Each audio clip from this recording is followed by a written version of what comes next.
Distinguished guests, ladies and gentlemen, welcome to this 56th annual Victorian dinner.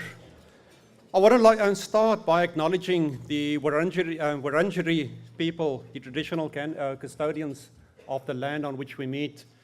And I pay my respect to the elders, both past and present, of the Kulin Nation, and also to any and all Indigenous Australians present tonight. Today's been a very important day in our association's history, I'd like to say. However, in our association's cycle, it's been a very important day because we had several meetings taking place right here in Victoria. We had an exceptional general meeting, members meeting. The Strategic Advisory Council met, as well as our national board. And as part of our efficiency drive, we set out to have more events taking place at the same time. I do, however, suspect that the Victorian branch pulled a couple of strings to get more people attend their event. So therefore, a special welcome to our board members, our Strategic Advisory Council members that are all present here tonight, as well as our CEO, Jonathan McEwen, and the Australian Water Association's senior management team in the forms of Reshni, Marcel, and Kirsty. Also like to acknowledge the Deputy Secretary, Water and Catchment, Helen Vaughan, Managing Directors, Chairs, and Board members, senior members of our Victorian water utilities, as well as all our Victorian water businesses, AWA Life members, AWA members, and water industry friends and colleagues. Our association is very fortunate to have so many wonderful members, and in particular, our principal members. Without your support, the association would not be in the incredible position it is, and your names are on stage there. And in particular, thank you to ANZ, our principal partner, our banking partner, that's also in there. To the rest in Victoria, there's still space on there, so I thought I'll mention that. It is a great privilege to have your logo on there.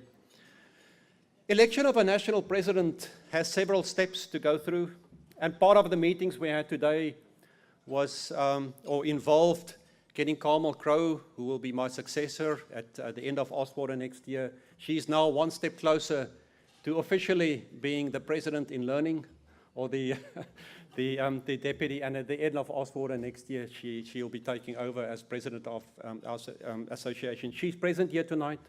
So those who don't know her, please make a point of meeting her. I'm absolutely delighted to be able to hand over the reins in under a year's time to such a distinguished leader. Over the last 2 years, our association has really focused on living within our means, and we've done that through a renewed focus and also efficiency drive. We reached out to all our branches and asked them to focus on doing less but better. We also asked them to reach out to other associations within our industry and to cooperate with them. Tonight is no exception. The Victorian branch has been exceptional in embracing this request. And it's now become a regular event in Victoria to have sold out events. We have 550 industry professionals here, and I believe it was more than a week ago that all seats had been sold out. If we had a bigger venue, we would have probably fitted more people in. Also present here are members from the Institute of Water Administration, WASA, the Water Services Association of Australia, Stormwater Victoria, Vic Water, and the Water Industry Operators Association. I want to give credit to the Victorian branch. Some time ago, they introduced the seemingly simple concept of whenever we have an event, whenever there's a panel, they will include diversity on that panel, starting as a minimum with gender parity. It is often so simple to make a difference in life. That principle was then embraced right through the association, and all branches have now embraced it. Making a difference can sometimes be really, really simple. We all search for gold and silver bullets. We want to hit it once and improve the world. But the answer lies in small changes and getting everyone around you to do exactly the same.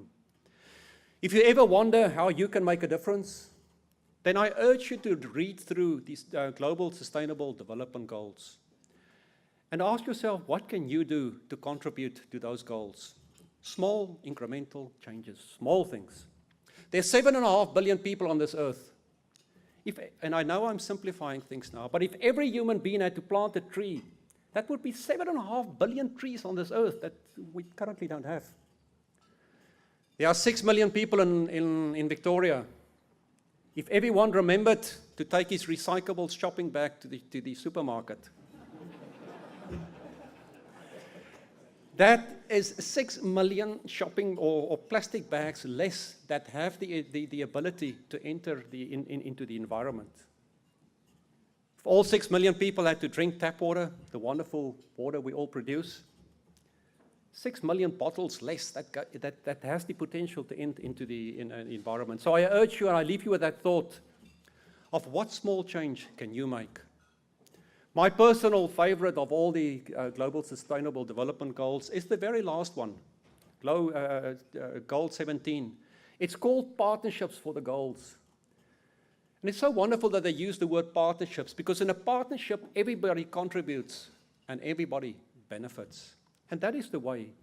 We all do something, and ultimately, it is possible to make this world in which we live sustainable.